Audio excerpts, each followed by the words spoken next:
একদিকে মধ্যপ্রাচ্য, আবার অন্যদিকে ইউরেশিয়া। উভয় দিকেই এখন যুদ্ধের দামামা। একদিকে 3 বছর পেরিয়ে গেলেও লড়াই থামার নাম নেই রাশিয়া এবং ইউক্রেনের, আর অন্যদিকে এবার ইরান আর ইসরায়েলের সংঘাত উদ্বেগ বাড়াচ্ছে। চিন্তা বাড়ছে হরমুজ প্রণালী নিয়ে। এই সংঘাত চলতে থাকলে, হরমুজ প্রণালী বন্ধ হলে ভারতের কাছে তেল আমদানির বিকল্প রাস্তা কি? পেট্রোপণ্যের দাম বাড়ার সঙ্গে সঙ্গে প্রভাব পড়বে ভারতীয় অর্থনীতিতে, এমনকি সাধারণ মানুষের জীবন জীবিকাতেও। তাহলে উপায় কি?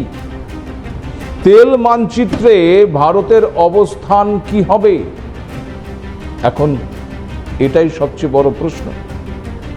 নমস্কার, আপনারা দেখতে শুরু করেছেন এডিটরস ডায়েরি। আমি ভাস্কর দত্ত আপনাদেরকে স্বাগত জানাই। একদিকে রাশিয়া ইউক্রেন 3 বছর ধরে একে অপরকে ঝাঁঝরা করতে ব্যস্ত দুদেশ। তুরস্কের ইস্তাম্বুলে শান্তি আলোচনাতে লাভের লাভ কিচ্ছু হয়নি। এর মধ্যে আবার চলছে ইরান ইসরায়েল সংঘাত। বৃহস্পতিবার ইসরায়েলের হাসপাতালেও ইরান ক্ষেপণাস্ত্র হামলা চালিয়েছে। এদিকে আমেরিকার সিদ্ধান্ত যাই হোক না কেন, ইরানের পরমাণু ঘাঁটি ধ্বংস করতে বদ্ধপরিকর ইসরায়েল। সব মিলিয়ে পরিস্থিতি যেদিকে গড়াচ্ছে তাতে শঙ্কিত গোটা বিশ্ব। আর এই সংঘাতের মধ্যে সিঁদুরে মেঘ দেখতে পাচ্ছে ভারতও। কেন? কারণ একটি রাস্তা, একটি সংযোগকারী রাস্তা, আর তা হলো হরমুজ প্রণালী। ওমান উপসাগর আর আরব সাগরের সঙ্গে পারস্য উপসাগরের সংযোগকারী চ্যানেল হলো এই হরমুজ প্রণালী। প্রণালীটি 35 থেকে 60 মাইল চওড়া আর ইরানকে আরব উপদ্বীপ থেকে পৃথক করেছে। মধ্যপ্রাচ্য থেকে পৃথিবীর বিভিন্ন জায়গায় তেল রপ্তানি করা হয় এই হরমুজ প্রণালীর মাধ্যমে। এর মাধ্যমেই মধ্যপ্রাচ্য থেকে তেল যায় এশিয়া, ইউরোপ, উত্তর আমেরিকা এবং আরও অন্য জায়গায়। হরমুজ প্রণালীর একদিকে যেমন আরব দেশগুলো রয়েছে, সেসব দেশের মধ্যে আমেরিকার মিত্র দেশগুলোও রয়েছে। হরমুজ প্রণালীর অন্য পাশে আবার রয়েছে ইরান। হরমুজ প্রণালীর সবচেয়ে সংকীর্ণ যে অংশ, সেখানে ইরান আর ওমানের দূরত্ব মাত্র 21 মাইল। হরমুজ প্রণালী সংকীর্ণ হতে পারে, কিন্তু জ্বালানি তেল বহনের জন্য পৃথিবীর সবচেয়ে বড় জাহাজ চলাচল করার এই হরমুজ প্রণালী যথেষ্ট গভীর এবং চওড়া। পৃথিবীতে যে পরিমাণ জ্বালানি তেল রপ্তানি হয় তার 5 ভাগের 1 ভাগ এই হরমুজ প্রণালী দিয়ে যায়। তাহলে বুঝতেই পারছেন যে কতটা গুরুত্বপূর্ণ এই জায়গাটি। এই প্রণালী দিয়ে প্রতিদিন 1,90,00,000 ব্যারেল তেল রপ্তানি হয়। হরমুজ প্রণালী হচ্ছে ইরানের জ্বালানি তেল রপ্তানির প্রধান রুট। ইরানের অর্থনীতির জন্য যা ভীষণ গুরুত্বপূর্ণ। বিশ্ব অর্থনীতির গলা হিসেবেও পরিচিত এই অংশটি।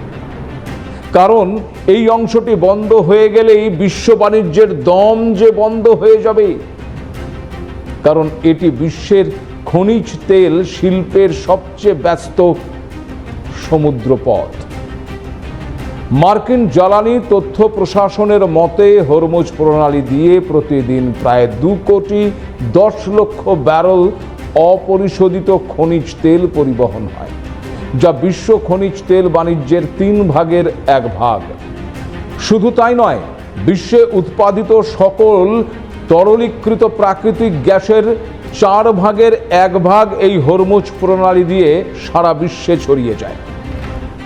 হরমুজকে তেলের প্রণালী বললেও বোধহয় খুব একটা ভুল হবে না, কারণ এই হরমুজ প্রণালীর স্থবিরতা এবং উত্তেজনার ওপরেই বিশ্বের বাজারে তেলের দাম ওঠানামা করে। মাত্র এই 34 কিলোমিটার এলাকার প্রবাহ নিয়ন্ত্রণ করাটাও বর্তমান বিশ্ব বাণিজ্য এবং বিশ্ব রাজনীতির জন্য অত্যন্ত গুরুত্বপূর্ণ অংশ হয়ে দাঁড়িয়েছে। এদিকে ইরানের ওপর আমেরিকা নতুন করে যে অবরোধ দিয়েছে তাতে তারা মোটেও খুশি নয়। ইরান জানিয়েছে তাদের তেল রপ্তানিতে আমেরিকা যদি বাধা দেয় তাহলে পারস্য উপসাগরীয় অঞ্চল থেকে কোনো তেল রপ্তানি করা যাবে না। ওই হরমুজ প্রণালী দিয়ে যত তেল পরিবহন করা হবে সেটি তারা বন্ধ করে দেবে। বুঝতে পারছেন যদি এমনটা হয় তাহলে কি পরিস্থিতি দাঁড়াবে। এমনটা যে এর আগে হয়নি তা কিন্তু নয়। 1980-র দশকে ইরাক ইরান যুদ্ধের সময় ঘটেছিল ঠিক এমনটাই। সে সময় ইরাক এবং ইরান পরস্পরের তেল রপ্তানি বন্ধ করতে চেয়েছিল, যা ট্যাঙ্কার যুদ্ধ নামে পরিচিত। 1981 সাল থেকে 1988 সাল পর্যন্ত চলেছিল এই যুদ্ধ। মার্কিন যুক্তরাষ্ট্র কুয়েতি ট্যাঙ্কারদের রক্ষা করার জন্য 1986 সালের সংঘাতে হস্তক্ষেপ করে। ইরাক ইরান যুদ্ধ চলাকালীন সময়ে এই অঞ্চলে যাতায়াতকারী ইরানি তেলবাহী জাহাজগুলোতে আক্রমণ চালায় ইরাক এবং তার তৎকালীন মিত্র মার্কিন যুক্তরাষ্ট্র। তখন ইরানও এর প্রতিশোধ স্বরূপ সামুদ্রিক মাইন পেতে রাখে। তখন থেকেই মূলত ইরান হরমুজ প্রণালীকে একটি অস্ত্র হিসেবে ব্যবহার করতে শুরু করেছিল। এই অঞ্চল দিয়ে তেল পরিবহন নির্বিঘ্নে রাখতে বিগত শতকের 80-র দশক থেকে এখনো পর্যন্ত হরমুজ প্রণালীতে মার্কিন যুদ্ধজাহাজ নিয়মিত পাহারা দেয়। 1953 সালে আমেরিকার কূটচক্রান্তের ফলে ইরানের প্রথম নির্বাচিত প্রধানমন্ত্রী মোহাম্মদ মোসাদ্দেককে ক্ষমতাচ্যুত করার মধ্যে দিয়ে ইরান এবং আমেরিকার এই বৈরতা তৈরি হয়। আবার এই তেলের জন্যই 1990-91 সালে সাদ্দাম হোসেন, মনে পড়ে, সাদ্দাম হোসেনের নেতৃত্বাধীন ইরাক তখন দখল করতে চেয়েছিল কুয়েতকে। ইরাকের মূল উদ্দেশ্য ছিল কুয়েতের তেল সম্পদ নিয়ন্ত্রণ করা। সাদ্দামের বিরুদ্ধে তখন আমেরিকা ও তার বন্ধু দেশগুলো শুরু করে অপারেশন ডেজার্ট স্টর্ম। কি অদ্ভুত না? এই তেলের জন্যই একসময় ইরাক আমেরিকার বন্ধু, ইরানের সঙ্গে যুদ্ধ করছে। ইরান ইরাকের যুদ্ধে ইরাকের পাশে দাঁড়াচ্ছে আমেরিকা। আবার সাদ্দাম আমলে সেই ইরাকের বিরুদ্ধে আবার যুদ্ধ করছে আমেরিকা। কারণ একটি, আর তা হলো তেল। আমেরিকান সৈন্যদের আটকাতে ইরাকি বাহিনী সে সময় তেল টার্মিনালের ভালভ খুলে ট্যাঙ্কার থেকে তেল ফেলে দিয়েছিল পারস্য উপসাগরে। সমুদ্রের উপর প্রায় 4 ইঞ্চি পুরু তেলের স্লিপ তৈরি হয়ে গিয়েছিল, যা পারস্য উপসাগরের প্রায় 4000 বর্গ মাইল জুড়ে ছড়িয়ে পড়েছিল। সে সময় মৃত্যু হয়েছিল বহু সামুদ্রিক প্রাণী এবং পাখির। 6 মাসেরও বেশি সময় ধরে সেই তেল পরিষ্কার করা হয়েছিল। কিন্তু যুদ্ধে শেষ পর্যন্ত হার মানতে বাধ্য হয়েছিলেন সাদ্দাম। সেই সময় আন্তর্জাতিক বাজারে আগুন লেগেছিল তেলের দামে, যার প্রভাব পড়েছিল এই ভারতেও। 1990 সালে তৎকালীন প্রধানমন্ত্রী চন্দ্রশেখর রাও তার সরকার পড়ে যাওয়ার পেছনে কংগ্রেসের সমর্থন প্রত্যাহারের পাশাপাশি ওই তেলের দাম বৃদ্ধিও একটি কারণ বলে মনে করেন অনেকে। স্বাভাবিকভাবেই একথা সহজেই অনুমান করা যায় যে ইসরায়েল আর ইরান তাদের মধ্যে এই যে যুদ্ধ, এই যুদ্ধ যদি দীর্ঘস্থায়ী হয় তাহলে বিপর্যস্ত হবে মধ্যপ্রাচ্যের জ্বালানি বাজার। অভিঘাত ছড়িয়ে পড়বে সারা বিশ্বে। এখন প্রশ্ন, যে ইরান ইসরায়েল যুদ্ধ দীর্ঘ হলে কি দক্ষিণ এশিয়ায় জ্বালানি তেল আমদানির অন্যতম পথ ওই হরমুজ প্রণালী বন্ধ করে দিতে পারে ইরান?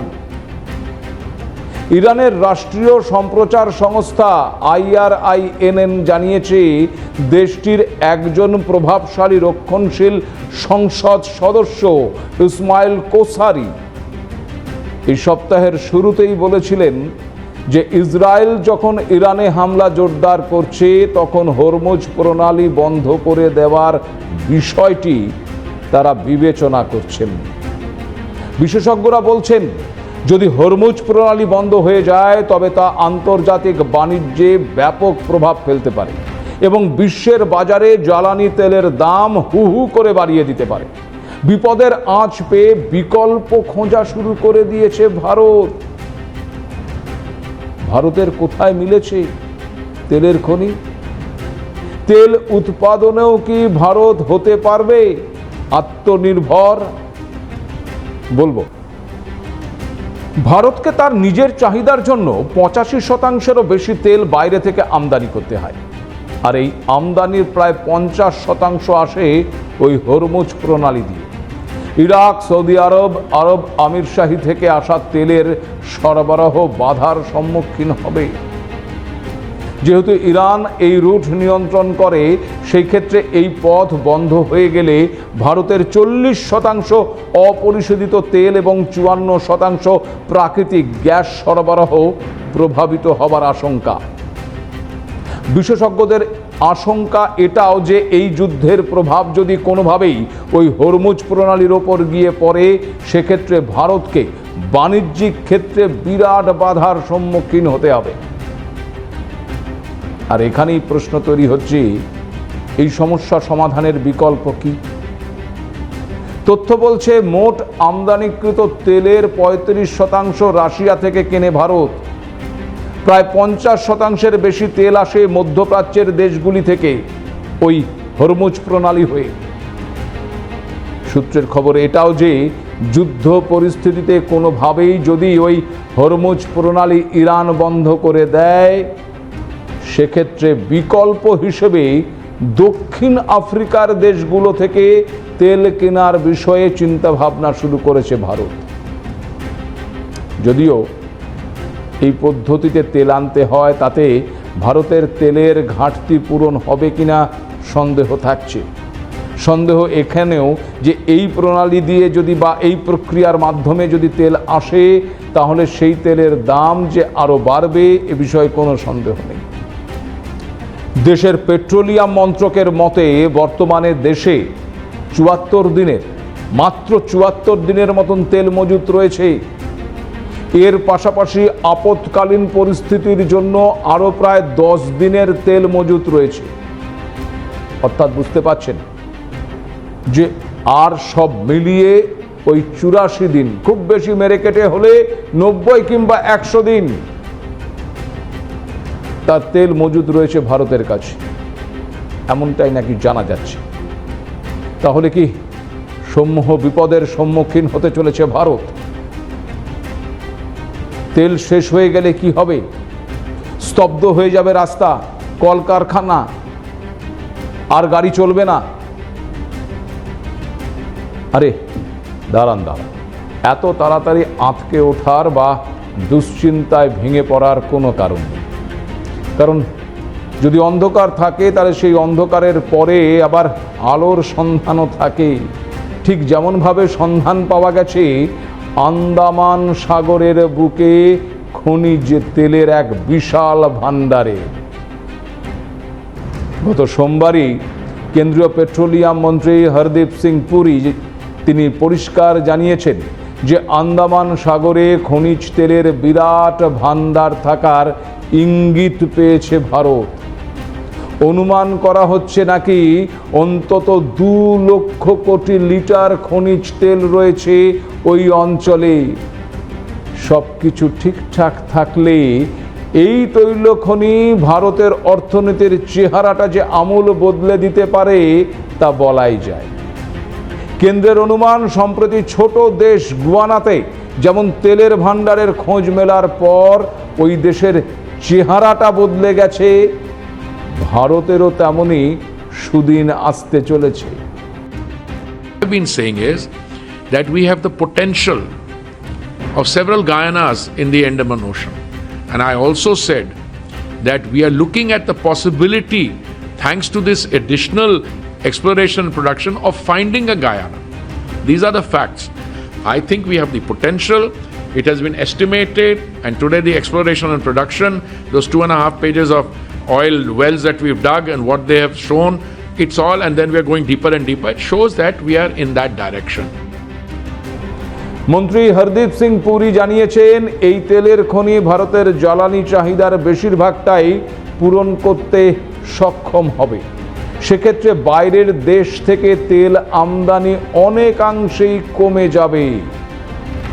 বুঝতে পারছেন, অর্থনৈতিকভাবে ভারত আরও শক্তিশালী হয়ে উঠতে পারবে। সম্প্রতি একটি সাক্ষাৎকারে মন্ত্রী হরদীপ সিং পুরী এটাও জানিয়েছেন যে 2024 অর্থবর্ষে ওএনজিসি মোট 541টি কুয়ো খুঁড়েছে, যার জেরে তেলের খনির খোঁজ মিলেছে অসম, গুজরাট, রাজস্থান, মুম্বাই এবং কৃষ্ণা গোদাবরী অঞ্চলে। বিশাখাপত্তনম, ম্যাঙ্গালোর এবং পাদুরেও তেলের রিজার্ভ রয়েছে বলে অনুমান। তেলের ভান্ডারেরও খোঁজ মিলেছে ওড়িশা এবং রাজস্থানেও। এবার সেই তালিকায় যোগ হতে চলেছে আন্দামান ও নিকোবর দ্বীপপুঞ্জ। ইতিমধ্যে ওএনজিসি ও অয়েল ইন্ডিয়া সেখানে অনুসন্ধান এবং খনন কার্য শুরু করে দিয়েছে বলেই জানা যাচ্ছে। আন্দামানে যদি এই গুয়ানার মতো তেলের ভান্ডারের সন্ধান সত্যি মিলে যায়, তাহলে কি হতে পারে বুঝতে পারছেন? ভারত কোথায় পৌঁছবে?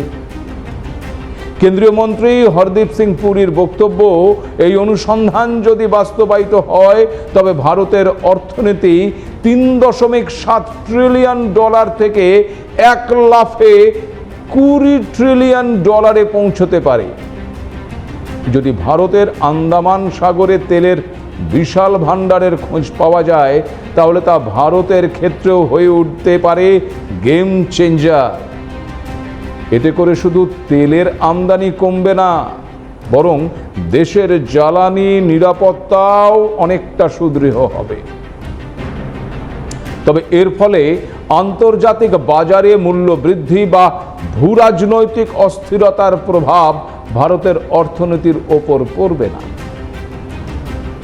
এমন একটি আবিষ্কার শুধু ভারতের জ্বালানি ক্ষেত্রে যে বিরাট বিপ্লব আনবে এমনটা নয়, বরং দেশের সামগ্রিক অর্থনীতিকেও এক অন্য উচ্চতায় পৌঁছে দেবে।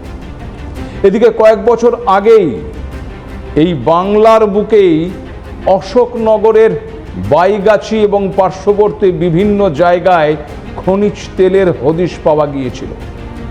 বহু টালবাহানার পর শেষে ওএনজিসিকে খনিজ তেল উত্তোলনের ছাড়পত্র দিয়েছে রাজ্য মন্ত্রিসভা। 2020 সালের ডিসেম্বরে তৎকালীন কেন্দ্রীয় পেট্রোলিয়াম মন্ত্রী ধর্মেন্দ্র প্রধান সেখানে বাণিজ্যিকভাবে তেল ও গ্যাস উত্তোলনের সূচনাও করেছেন। উত্তর 24 পরগনা শুধু অশোকনগর নয়, পার্শ্ববর্তী দেগঙ্গা ব্লকের চাপাতলা গ্রাম পঞ্চায়েত এলাকাতেও খনিজ তেলের সন্ধান মিলেছে। ওএনজিসি সূত্রে জানা গেছে, রাজ্যে মোট 4টি জেলায় খনিজ তেলের বিপুল সম্ভার থাকার সম্ভাবনা রয়েছে।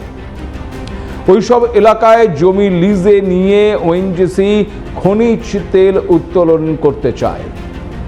4 জেলা থেকে খনিজ তেল পাওয়া গেলে তা রাজ্যের অর্থনৈতিক বিকাশে যে সহায়ক হবে তা আমার বলার কোনো প্রয়োজন নেই। বহু অনুসারী শিল্পও যে গড়ে উঠবে সেটাও বলাই যায়। ওএনজিসিতে এখন পরিস্থিতি, এখন ওদের সব টেস্টিং চলছে। টেস্টিং মতলব ওদের এখন যেখানে যেখানে ওদের সব বোরিং করা, ওরা অলরেডি সব বোরিং করে রেখে দিচ্ছে। ভবিষ্যতে যদি কোনোদিন আমাদের তেলের প্রয়োজন পড়ে তখন ওরা চালু করবে, এটাই আমাদের মোটামুটি জানকারি আছে। এখন আপাতত সব বোরিং করেই রাখা আছে। সুবিধা তো স্বাভাবিক সবারই হবে, আমাদের পশ্চিমবাংলার দিক দিয়ে, অর্থনীতির দিক দিয়ে, কাজকর্ম দিক দিয়ে মোটামুটি সবাই উপকৃত হবে। ইতিমধ্যেই অশোকনগর তেল ক্ষেত্রের অশোকনগর 1 কুয়োতে তেল এবং প্রাকৃতিক গ্যাস এবং অশোকনগর 2 কুয়োতে প্রাকৃতিক গ্যাসের সঞ্চয় মিলেছে। পার্শ্ববর্তী কাঁকপুল 1, রানাঘাট 2 কুয়োতে প্রাকৃতিক গ্যাস পেয়েছে ওএনজিসি। অন্যদিকে ভুরকুন্দা 1 ব্লকে তেল ও গ্যাস দুটোই মিলেছে। এখন দেগঙ্গা, ক্যানিং এবং ভাঙড়ের বোদরায় তেল গ্যাসের সন্ধানে অনুসন্ধান চালাচ্ছে ওএনজিসি। ইসরায়েল ইরান সংঘাতের এই আবহে হরমুজ প্রণালীর উত্তেজনা দেখিয়ে দিয়েছে একটি মাত্র করিডোর এত বেশি নির্ভর, আর সেটা কতটা বিপজ্জনক হতে পারে। আর ঠিক সেই জায়গা থেকেই আন্দামান সাগরে খনিজের সম্ভাবনা যথেষ্টই তাৎপর্যপূর্ণ। হরমুজ প্রণালীর ভয়াল ছায়ার মধ্যেও আন্দামান আর অশোকনগর যেন নতুন প্রতিশ্রুতি আর নতুন করে আশার আলো দেখাচ্ছে। এই আন্দামান সাগরের গভীর থেকে ওঠা সম্ভাবনার শব্দ যেন ভারতের আত্মনির্ভরতার নতুন ভাষ্য লিখতে চাইছে। কিন্তু প্রশ্ন উঠছে, এই খনিজ সম্ভাবনাগুলিকে কি ভারত যথাযথভাবে কাজে লাগাতে পারবে, নাকি আবার কোনো রাজনৈতিক বা রাজনীতির কালো ঝড়ে হারিয়ে যাবে এই স্বপ্ন? অশোকনগরের মাটিতে ছড়িয়ে থাকা অপরিচিত খনিজ কণাগুলো কি ইতিহাসের পুনরাবৃত্তি ঘটাবে, নাকি হবে এক নতুন অধ্যায়ের সূচনা? আমরা কি পারবো এই সম্ভাবনাকে রূপ দিতে বাস্তবতায়, নাকি এটি শুধুই হয়ে থাকবে সরকারি রিপোর্টের নথিতে আটকে থাকা আরেকটি স্বপ্ন? কিন্তু মনে রাখতে হবে, বিশ্ব যখন অনিশ্চয়তায়, তখন আত্মনির্ভরতাই একমাত্র উত্তর। আজ এ পর্যন্তই। নমস্কার।